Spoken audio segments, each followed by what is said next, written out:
बहुत पुरानी बात है। एक जंगल में एक गुरुकुल था जिसमें बहुत सारे बच्चे पढ़ने आते थे। एक बात की बात है, गुरुजी सभी विद्यार्थियों को पढ़ा रहे थे, मगर एक विद्यार्थी ऐसा था जिसे बार बार समझाने पर भी समझ नहीं आ रहा था। गुरुजी को बहुत तेज गुस्सा आया और उन्होंने उस विद्यार्थी को कहा, जरा अपनी हथेली दिखाओ बेटा। विद्यार्थी ने हथेली गुरुजी के आगे कर दी।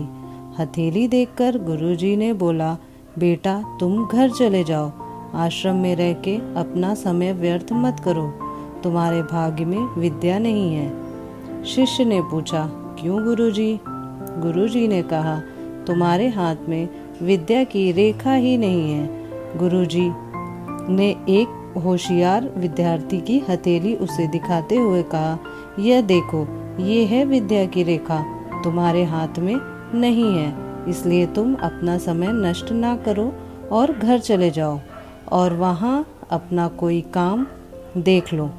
यह सुनने के बाद उस विद्यार्थी ने अपने जेब से चाकू निकाला, जिसका प्रयोग वह रोज सुबह अपनी दातून काटने के लिए करता था।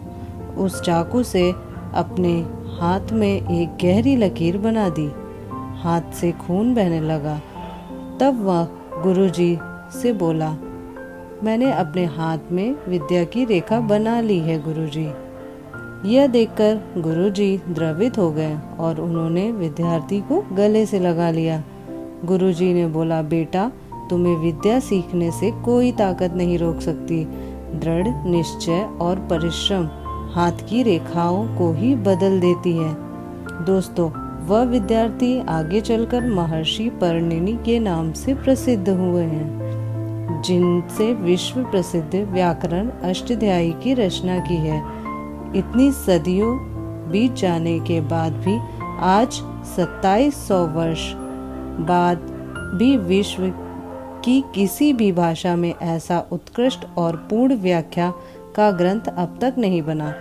तो दोस्तों, इस कहानी की शिक्षा ये है कि लोग चाहे जो बोले, हम हर एक को गलत साबित करके अपनी लगन और कठिन परिश्रम के दम पर जो चाहे वो सब कुछ हासिल कर सकते हैं।